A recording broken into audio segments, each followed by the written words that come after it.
والسلام عليكم يا شباب. قسما بالله انا مش عارف اوصف لكم كميه الحر اللي احنا موجودين فيها حاليا. يعني جحيم، تحس ان جحيم. ما علينا. درجه الحراره دلوقتي ما يعادل 50 درجه في مصر. شوفوا الساعه 11 بالليل على فكره، لسه غروب الشمس من شويه كده، من حوالي الساعه 9 ونص كانت يعني خلاص بدات الشمس تختفي خالص. ما علينا. انا قررت اسيب الشقه بتاعتي الصراحه. حاليا انا بقالي فتره عمال ادور على شقه جديده، رغم ان الشقه ديت انا خدتها بقالي سنه وشويه، ولكن عايز بقى اسيبها. ليه؟ لان هي اصلا بتحس ان انا عايش في السما في الدور الرابع، ففوقي انا المتصدر للشمس. لما يكون الجو حر بيبقى حر قوي عندي، لما يكون برد بيبقى برد قوي عندي، فالموضوع ما بيبقاش لطيف. حتى كويس جدا ان انا اصلا ما جهزتش غرفه النوم ديت. غرفه النوم حتى الصاله برضو كذلك، مش حاطط فيها غير بس الكنبه اللي بنام عليها. كان المفروض اجيب سرير واجهزها يعني بقى من اساس، من بعض الاساس كده، كوميدينو، سرير والحاجات دي. بس ما جبتش غير دولاب والترابيزه اللي انتوا شايفينها ديت عشان كنت بذاكر عليها وكده. ولكن في الحقيقه جه بعد فتره لما بدات استكشف ان الشقه انا مش مرتاح فيها، فقلت خلاص مش هبدا اجهزها، ولازم بقى اسيبها في اقرب يعني وقت. ولكن الموضوع هياخد مني وقت شويه لحد ما الاقي شقه جديده اصلا. شوفوا حتى ده هنا المطبخ بتاعي، هو مكركب شويه، مفيش غير المواعين غسلتها من شويه. طبعا الميكروويف كان محطوط اصلا على الفريزر، الفريزر كان صغير، ولكن انا خلاص اتخلصت من الفريزر. وكمان الكومودين اللي انتوا شايفينه ده كان حاليا انا سايب فيه بس بعد السوائل اللي بغسل بيها الحوض وبنضف بيها الشقه يعني، وبعض الاوراق برضو المهمه. ما علينا. ده عند البلكونه التانية. الله، شوف الجو عامل ازاي من هنا. شوف الشمس ازاي منورة، سبحان الله. يعني متخيل الساعة 11 بالليل دلوقتي تحس ان احنا في شمس منتصف الليل. ما علينا. البلكونة حلوة جدا وشيك الصراحة. بدأت ابهدلها. ليه؟ لان كنت بشوي فيها، جه فترة كنت بشوي فيها، فالصراحة الدخان الاسود اللي كان بيطلع فوق كان بيضرب فينا في السقف، بدأ يسوده، وبدأ برضه يسود البياض اللي موجود في الحيطة هنا. جه فترة كنت بنضفها بشكل كبير قوي. ليه؟ لان انا دافع كواتسيون تأمين. التأمين ده حوالي 1000 يورو. فلما اجي اسيب الشقة، لو جه صاحب البيت يعين بقى الشقة ويشوف ايه الخسائر المادية اللي انا سببتها، لو في خسائر كتير فبياخد مني، يعني بيخصم من ال1000 يورو. مفيش خسائر فبيديني ال1000 يورو. فعشان كده لازم الواحد يكون حذر الصراحة. عجبتني جدا السجادة دي، جبتها جات لي يعني جد عشان اعمل عنها اعلان، فحطيتها هنا. انا اصلا ما بحبش السجاد لاني صعب في التنظيف، وتحس انه بيلم بكتيريا كتير. يعني في الحقيقه الشقه ديت انا قعدت حوالي 4 سنين لحد ما لقيتها. يعني كنت عايش مع واحد صاحبي، وبعد كده قلت خلاص بقى مفيش خصوصيه، فلازم يعني ابدا بقى ايه استقر لوحدي واعيش لوحدي. فالموضوع بالنسبه لي كان مهم قوي. بس شوفوا هنا الجيران، قمة الهدوء. على فكرة عايز اقول لكم ان يمكن كل اللي عايشين في العمارة المان، مفيش غير هنا واحد هندي او سريلانكي معرفش هو منين، ولكن كلهم المان. فالصراحة الناس هنا يعني عندهم انسجام ومتعايشين مع بعض، ومفيش اي مشاكل بتحصل، ومحدش بيحقد او بيقابل عنصرية من حد. العكس، ده بيشوفوني بيرحبوا بيا كواحد اجنبي. او اللي فوق عايز اقول لكم برضو هنا ده صندوق البريد. صندوق البريد ده ضروري يكون موجود ومكتوب عليه اسمي، لان المانيا بلد بيروقراطيه، فبتتعامل بالجوابات بالاوراق. ضروري ان يكون عندي صندوق بريد، لان بيجي لي جوابات اذا كان من الجامعه مثلا، مدرسه او كده. ده هنا طبعا اليافطة اللي مكتوب عليها صناديق المخلفات، ولازم نفرزها هنا في ألمانيا، لأن لو ما فرزناهاش بيحصل مشكلة. في الحقيقة الإنسان لازم يطور من نفسه. مش معنى إنه يقعد في شقة مثلا وهو مش مرتاح فيها يجبر نفسه إنه يقعد فيها ويظلم نفسه.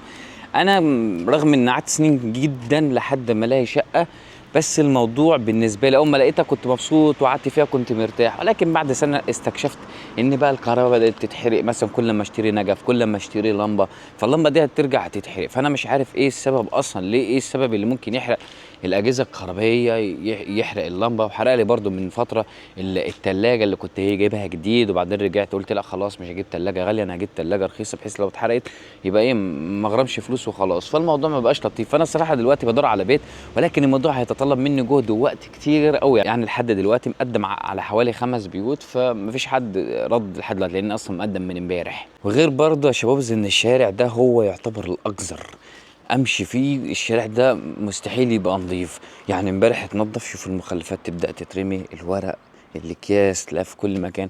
والشارع ده قسما بالله مليان فران. يعني ورب الكعبة من كام يوم صاحي من النوم الساعة 4 الصبح ونازل عشان خاطر يعني، وانا نازل قلت رايح مشوار كده اخد معايا كيس المخلفات عشان ارميه في الزبالة.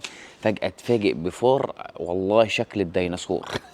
ومن فترة برضو البلدية بتاعت البلدية هنا في المدينة اللي أنا عايش فيها بدأوا يبعتوا جوابات على كل السكان يقولوا اقفلوا البيبان بتاعتكم بشكل كويس، لأن احنا هنبدأ ننزل الشوارع نرش كده مادة عشان خاطر نقتل أو نقضي على الفيران ديت. ولكن في الحقيقة بدأت أشوف فيران أكتر من الأول. هي الميزة الوحيدة اللي موجودة في الشارع ده هو الهدوء فقط لا غير، ولكن زي ما قلت لكم للأسف مش فئران منتشرة فيه. وقسما بالله تخش أي بيت من هنا عند الكيلر بالذات اللي هو البدروم هتلاقي السكان بيعانوا من الفئران. في الحقيقة قبل ما أعيش هنا لوحدي كنت شايف إن الموضوع صعب أوي، إن إزاي أقدر أتأقلم وأتكيف إن أعيش لوحدي. أنا عشت مع صاحبي فترة، وقبل ما أعيش مع صاحبي كنت عايش مع أهلي، وحكيت لكم برضه أنا كنت عايش مع عيلة ألمانية. فما جاليش الفرصة إن يعني أعيش سنة ونص لوحدي، ده أول مرة تحصل في التاريخ أصلا إن أعيش لوحدي. الموضوع بالنسبة لي كان صعب. ليه بقى؟ خلاص بقيت معتمد على نفسي بشكل كلي. هترجع من الجامعة أو أرجع من الدراسة بتاعتي بشكل عام، هطبخ أغسل أنظف، فبقى عندي كذا مهام في اليوم، مش مهمة واحدة أعملها، لا مهام كتير. فالموضوع صعب ومرهق قسما بالله. يعني الله يكون في عون كل أم بتخدم أولادها، بوسوها وبوسوا إيديها كمان، لأنها فعلا بتتعب كتير قوي. شوفوا المكان ده دولاب موجود قدام البيت ده. هو صاحبه واخد كده قطعة من الأرض زي ما انتم شايفين كده، تلاقي حاطط تلفزيون وحاطط كتب وحاجات كتير قوي بيكون متبرع بيها، وكل ما يفضى بتتملي تاني. مش عارف اذا انتوا شايفينه ولا لا، بس الدور الاخير ده بيشوف المباراة في كاس العالم. يا شباب ازداهم الالمان، انا ما كنتش متوقع ان هم كده يعني بيحبوا كرة القدم وبيحبوا كاس العالم. ده لدرجة ان بيسهروا الساعة 11 بالليل دلوقتي وهو سهران فوق بيتفرج على كاس العالم. انا هنا معروف عليه يعني معظمهم نسبة كبيرة قوي لما تمشي في الشوارع هتلاقيها فاضية كده، تحس ان هي زومبي. يحضروا كاس العالم، بيحبوا جدا المباراة، يحبوا جدا الرفاهية. ففي الايام العادية اصلا ما كنتش بشوف شباك او نور شغال، ولكن حاليا لما امشي في الشوارع بقى انوار شغالة، الشبابيك، واتفرجوا على التلفزيون على كاس العالم. يجي جون المانيا تكسب تلاقي الاحتفالات في الشارع زمارة. وانتوا عارفين التوقيت بتاع كاس العالم صعب جدا الصراحة. يعني تخيل مين الساعة 3 الفجر هيبقى صاحي عشان خاطر يتفرج على المباراة بتوقيت هنا المانيا، بتوقيت امريكا الله اعلم بتكون المغرب ولا العصر. فالتوقيت رخم شويه فبيخلي الناس هنا تسهر، ولكن اللي بيسهر اللي ما عندوش شغل الصراحه، انما اللي عنده شغل بينام بدري ويصحى بدري. عارفين كمان انا فيا ميزه لما خلاص عايز بقى ان اسيب الشقه او اسيب البيت بشكل عام. طبعا انا الشنطه مجهزه، الدولاب اصلا مفضيه، مش عارف ليه كده فضيت الدولاب. مش مغلي غير بس الملابس الداخليه وكم بنطلون جينز، ولكن الموضوع هيتطلب مني وقت عشان الاقي شقه جديده، فانا مش عارف ليه ببدا افضي اصلا الدولاب او كده. فبيبقى عندي رايح يعني خلاص بيبقى انا كده عندي يعني حطيت الهدف في دماغي 100% ان لازم اسيب الشقه. في الحاجه لان ناس محترمه وكويسين جدا وهاديين. بقالي سنه ونص اي نعم، قسما بالله ما اعرفش اسمائهم، اعرف بس وشوشهم تمام. ولكن في الحقيقة ما بيحط مش نقرهم، ما بيحطوش نقرهم بنقر حد ولا بيعملوا مشاكل مع حد. بس الصراحة اللي خايف منه هو ان لما اخد شقة جديدة، لان الشقة الجديدة اللي هاخدها مش مفيش فرصة ان اسأل على الجيران اصلا. حتى لو انا مثلا لقيت شقة هناك راح ادخل اخبط على الجيران اقول له انت عامل ايه، اخبار جارك ايه والكلام ده.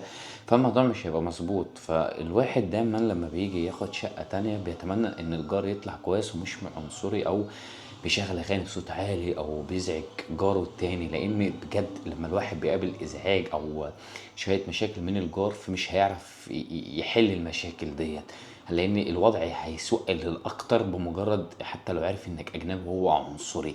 فالموضوع بيكون صعب قوي. بس الصراحة انا ماشي على مبدأ ان الحياة تجارب. طالما انا عايش في المانيا الحمد لله، دي اكبر نعمة انا شفتها من ربنا. البلد ديت بحبها جدا زي بلدي بالظبط، بغير عليها بحبها، ما اقدرش اعيش في اي بلد تاني. بقى 11 سنة هنا فبعتبر دي الموطن بتاعي، فانا بحب جدا المانيا. بس عايز اقول لكم اني لما اجي اخد اي شقة تانية بعتبر ان انا خدتها من الصفر، ابدأ بقى من جديد شقة تانية استقرار. فانا عايز استقر في مكان، مش عايز اسيبه بقى. بس للاسف من حسن حظي احيانا الشقق اللي باخدها بيكون لازم يكون فيها مشاكل. نفسي اقعد في شقة ما يكونش فيها مشاكل. فالموضوع بياخد وقت وجهد وبيتطلب سعي لحد ما الاقي الحاجة اللي انا نفسي فيها وان هرتاح برضو فيها. وكمان ان الانسان مش مجرد شجرة ثابتة او زرعة مش هيقدر يتحرك، لا الانسان لازم يخرج ويحاول ويعافر ويستكشف.